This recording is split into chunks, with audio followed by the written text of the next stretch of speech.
We are the first in Ireland to offer the prestigious International Baccalaureate Middle Years and Diploma programmes. We are part of the SEK Education Group with 10 schools in Europe and the Middle East. We support our students to become questioning and courageous individuals. For more, see sek.ie. This is Ireland's new true crime sensation, Unusual Suspects, the #1 podcast in the country. They load up 7.4 million and drive off with a hostage, and they're gone. In order to be one of them, you have to be a pathological liar. You can see the stacks of money bulging through the nylon. FBI are watching it 24 hours a day. You can't make this stuff up. Download Unusual Suspects now on the Go Loud app and all major podcast platforms. DoneDeal has the largest range of electric vehicles in Ireland from Ireland's trusted premium car dealerships. That's why you will find Brady's Mercedes-Benz on DoneDeal. Stop by Brady's Mercedes-Benz showroom on DoneDeal today and connect with them for great deals on electric vehicles. DoneDeal, for electric vehicles to feel great about from all of Ireland's trusted car dealerships. Short family holiday? Chill get-together with friends? Go Breaks will find the best hotel for you from just €75 per night. Go Breaks. Football on Off the Ball. With Sky. Watch Premier League, Women's Super League, EFL, Scottish Premiership and much more. Live on Sky Sports. Yeah, you're very welcome back to the show. It's Richie McCormack here with you for a busy night. As I say, Republic of Ireland under-21 manager Jim Crawford joins us later on in the football show. And we'll look ahead to the football championship with Eamon O'Hara and Connacht Gilligan. That's after 8 p.m. But as is traditional at this time of the week and this time of a Thursday, it's time to check in with the one and only John Giles. John, good evening to you. Evening, Richie. I tell you what, John, some weeks feel like a lifetime, and this is kind of one of those. Just going through the events that have happened and occurred over the past 7 days since last we spoke. It's been mad. There's been the departure of John Dyche from Burnley, which almost seems like it's been a year ago in itself already. The FA Cup semi-finals already feel like a lifetime ago. And then today we get the appointment of Erik Ten Hag as Manchester United's head coach. We'll start, I guess, with Wembley last weekend, because there's a lot to take from those two semi-finals, from Liverpool's game with Man City, and then of course with Chelsea and Crystal Palace the following day. But as regards Liverpool and Man City, was the latest head-to-head of the two best sides in England at the moment. What did you make of that game in particular? Yeah, well, it was a great start for Liverpool. There's no doubt about that, to go 3-up. You wouldn't expect that before the match started. But I think Guardiola Pep messed up a bit. How so? I think, Richie. Well, you know, he left Ederson out for Stefan. And you know, I know they had a difficult match during the week against Atletico Madrid, and there was a couple of players injured. I know De Bruyne was injured, and Walker was injured from that particular match, and it was a tough game. But you know, goalkeepers don't really get that much involved in matches to get very, very tired, Richie. I mean, they might get a knock and you have to leave them out, but they don't do the running around that outfield players do. And I was amazed, to be honest, before the match started, that Ederson was out in such an important game. And the main thing, I think, was the two goalkeepers, because Klopp didn't put Armand Kelleher in, who's a terrific goalkeeper. You know, he kept Alisson in the team, and apparently that's the first time in a domestic semi-final or a cup match that he played Alisson in, Richie. Yeah. So if you look back on the match, I mean, Stefan had a nightmare. He was probably involved. He was definitely involved in one of the really bad goals, and maybe could be at fault of the other two as well.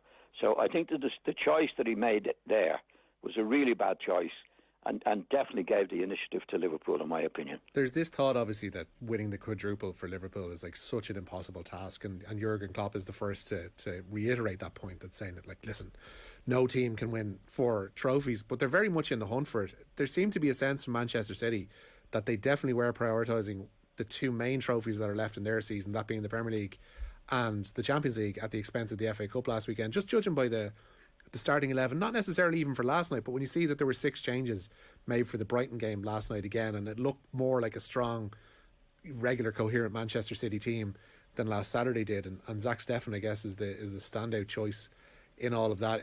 It was a gamble, I guess, from Guardiola that just didn't pay off in the slightest. Well, when there's gambles and there's choices, but like in every situation, you use common sense as much as you possibly can, and that applies to football as well. So if you're in a semi-final of a cup, and you put in a goalkeeper that hasn't been trusted, indeed I think when he played before didn't do well, it is a semi-final of the cup.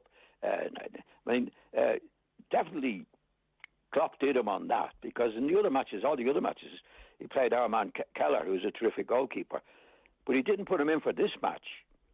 And if you look back on the match, it's how the goalkeepers performed. Alisson didn't make any mistakes at all, whereas Stefan made at least one dreadful mistake and two situations that he might have done better in a match that he's beaten 3-2. So you have to apply common sense to it as much as you possibly can. And I think that was a really, really bad move. Any other player on the pitch, I think the goalkeeper is probably the most important player on your team, Richie, because if he has a bad day, there's nobody can help him. And I think that's what happened. I think he made a bad mistake in this particular situation. And as far as Klopp is concerned, Klopp is doing really, really well off the field in his comments about this is impossible. He knows it's not impossible. It's very difficult, but it's not impossible. But he's playing it down. You know, what would make a real mess of it, he said, well, there's 4 there for the taking, and we can do it. We can do it anytime we want to do it. He's not going to say that. Obviously, most managers wouldn't. But I think he's playing it down really, really well. What have you made of Liverpool the last week, actually? Because I guess what gets overlooked in all of this is that, you know, people will point towards Stefan having a bad game last Saturday. People will point towards how, you know, poor Manchester United were at Anfield on Tuesday. But in the midst of all this, Liverpool are tackling each hurdle as it comes to them and playing really good football as they do it. Liverpool are doing what's needed to be done. And that takes a big, big team and manager to do what they're doing even so far, Richie. They've got a big squad. He's using them well. They're playing well. And every match is the big match for them. And that's how top teams do what they do. Last week is gone. Next week is in the future. You get concentrating on today to get this match done today. He's got a big panel. He can make changes. Very, very good team. Very, very good players. And they're in an ideal situation and playing really, really well as well, which they have to do to win the matches that they intend to win as they go along. Yeah. So Liverpool have been terrific. But I think the idea of playing Alisson last week was a big decision to make. I think Keller is a terrific goalkeeper, young Keller. He's a terrific keeper, and his day will come. But at the moment, putting Alisson back in for this particular match, I think, made the day for him. What did you make of Liverpool on Tuesday then, John? Well, on the Cup semi-final, they were playing against a team, which was City.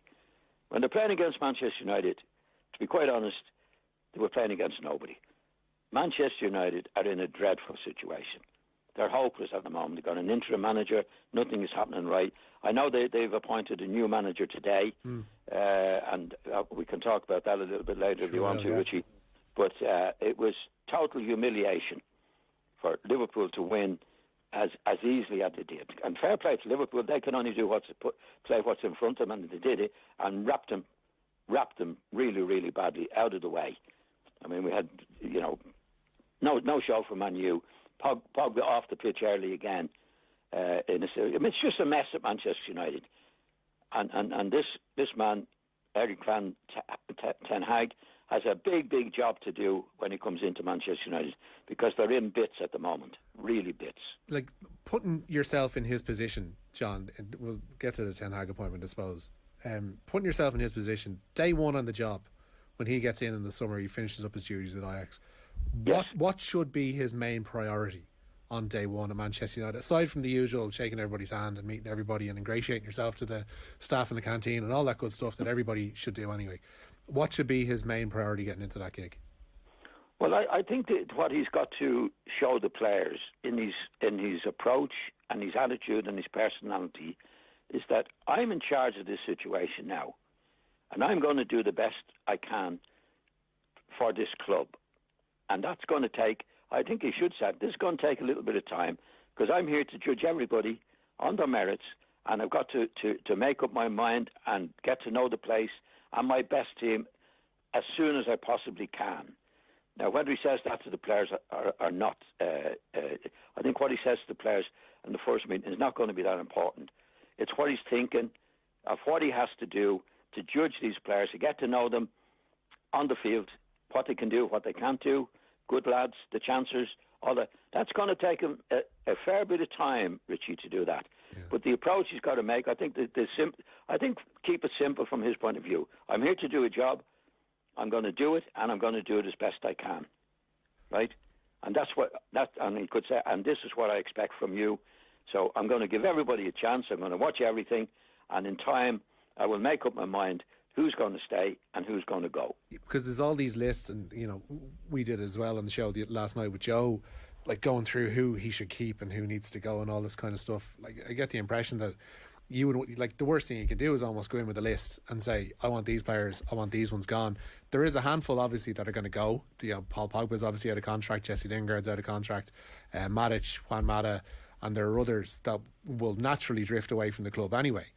But there's no point in going in there saying who you're going to keep and who you're going to get rid of from the off. You need to... because in his own mind, and my experience in it anyway, in management going to West Brom when I went to West Brom, is to keep an open mind, right? Because what I found in my experience at West Brom, I played against the West Brom players for about 10 years, and I thought I knew them. I thought, he's a good player, he's not so good. And I was amazed over the few weeks when I really got to know them, Richie, about players I thought were really good players that weren't, and lads who I didn't think were very good players turned out to be very, very good players. So you've got to give yourself time to try them all out, and as quick as you possibly can, you come to a decision. I haven't had a good look. No, I don't want him. I want him. That's the decision you make. So you've got to go in really with an open mind. A real open mind to say, okay, I'll see what they're like. And in my experience, I think he'll be surprised for in a good way and surprised in a bad way when he really gets to know these players. It strikes me from the outside looking in that there does seem to be, like, on a basic level, like whatever about the performances, but on a basic talent level, there are a lot of talented players within that squad who mightn't necessarily have been performing to the peak of their ability over the last while. So he will have that certainly in his favour. The word is that there isn't going to be, lavish funds to add to things in the summer. But when you see stuff like there was leaks coming out today again, saying his appointment has had a mixed reception from the Manchester United squad. Some players are ambivalent and others are underwhelmed as they wait to work with him. I mean, it's that kind of stuff that really needs, more than anything else, to be stamped out in that United dressing room. For them to be so leaky to the press and yapping through their agents, etc., is it needs rectifying. That happens over a period of time when you don't have a manager. And Manchester United really haven't had a manager for the last 4 years, at least. I'm talking about a real manager who controls the situation, has the respect of the players, makes the right decisions. All the type of stuff now that we've seen in fairly recent times from Conte at Spurs. He's gone in there with an open mind. Our man Doherty, he obviously didn't rate before he went in. Now he's in the team. That happens, and that's why as a manager you give yourself time. But if and when he's in there, it won't take him long to find out who are the mouthy guys that's going to cause trouble. That doesn't take long, Richie. Yeah. And over a period of 2 weeks, 3 weeks, folks, he'll really get to know who are the mouthy guys, who's doing their stuff, who isn't doing their stuff.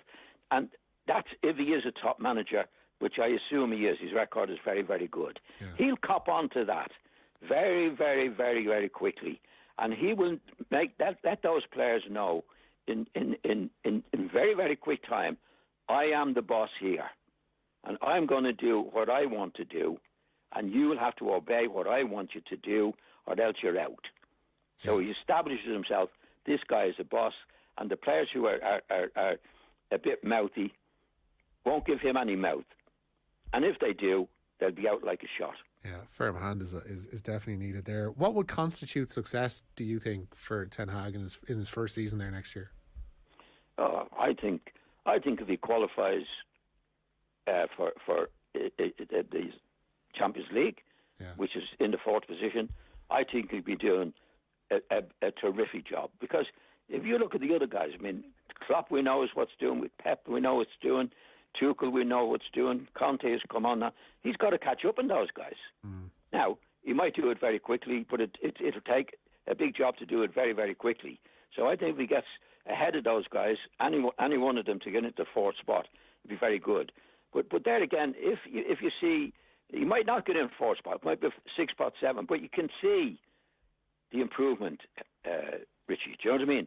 You can see by the end of the season, this fella has improved it. They're a lot better than they were. There's a bit of discipline about it, and that should be there for all the clubs.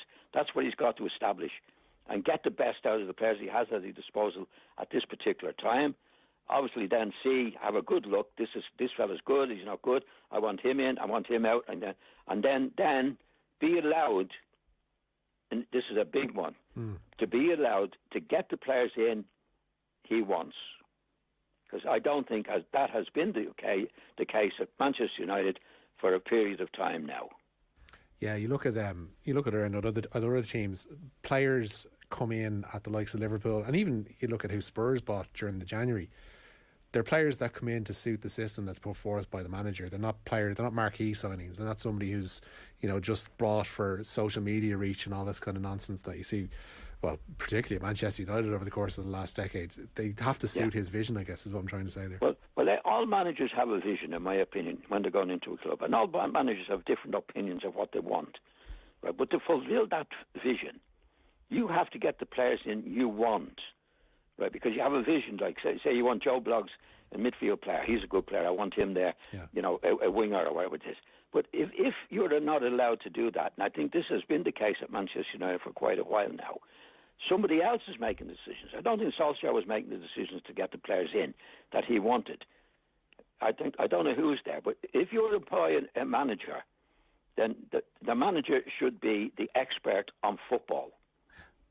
And if you get somebody else picking the players, your vision doesn't come into play at all, Richie. Yeah. And that's what you're employed for. It's 90. I always felt, and I've always said in football, in management, 90% of the job, 90% of it, is getting rid of the players you don't want and get the players in that you want. That's your vision on the club. If somebody else, a director of football, is picking the players to come in, he's saying to you, he's picking the players that he would pick if he was a manager. Not picking. Now, when Ferguson was there, it was a different story. I think he had his chief scout, and the man that he was responsible to did everything that Alex Ferguson wanted to do. Yeah. And there was no interference, especially in picking the players. Because if you see what's happened now is that you get a director of football. Director of football is bringing in the players. But if he's that good, Richie, why is he not managing the team? If 90% of the job is getting the players in that you want and getting rid of the players you don't want, and the manager's waiting for the director of football to make decisions that he thinks is right? Because it's the manager has to take the responsibility for what the players are doing on the pitch. Yeah. You very seldom see a director of football taking responsibility. Out in front of the media, putting hands up and saying sorry about that. I want to get on to Burnley as well, because Burnley have just kicked off, of course, in the Premier League against Southampton, still scoreless after 4 minutes there. But they sacked Sean Dyche last Friday, which seems, from the outside looking in, as a really rash decision aimed at, I guess, trying to haul them out of the relegation zone at the 11th hour, just as Everton looked like they might just maybe start to pull away at the bottom there and leave Watford and Burnley adrift. But it's a huge call from Burnley for somebody who's been there so long and performed so well for such a long space of time to just go, all right, 7 games to go, you're gone. I think it's ridiculous. I think it's outrageous, to be quite honest, from what Dyche has done for the club over the years, but also the position they're in, Richie. I mean, you get a manager coming in with 7 matches to go, and he's coming in as a stranger to the club. I mean, Dyche knows every player and everything that's going on at the club, and he has to be the best man to pick the team to get the best from them for these next 7 matches. It's just outrageous. I think the way he's been treated has been very, very bad. He's performed miracles, in my opinion, at that club for the last 6, 7, 8 years. Absolutely. He has spent hardly spent any money. Any player that really be good can be taken away from him. I mean, Dyche to save Burnley, and he's done it before. I mean, nearly every season he's been there. He's had a relegation fight, and he's got them through. So if anybody knows them, has to know them well, he's better than anybody else. Yeah. But these are new owners have come into the situation. To be honest, and I don't think they're going to do Burnley any good. I actually think when they came in, they still owe money to whoever they bought it from to own the club, and they haven't paid it yet. So in Sean Dyche's case, I feel very, very, very sorry for him. I think it's a bad decision, and I can't see Burnley with a new manager having a better chance than Dyche himself to see them through. Yeah, I think we'll be seeing Sean Dyche back in the Premier League before we'll be seeing Burnley back there with the way things are going at the moment. But as I say, taking on Southampton tonight, and if they do win, they'll move to within a point of Everton at the bottom of the table. John, absolute pleasure as always. Thanks so much for taking time out to speak to us this evening. Thanks, Richie. There you go, that's John Giles. And football on Off the Ball is brought to you by Sky. Don't miss Liverpool versus Everton, oh my, on Super Sunday, this coming Sunday, live only on Sky Sports. Football on Off the Ball. With Sky. Get more of the sports you love on Sports Extra with BT Sport and Premier Sport.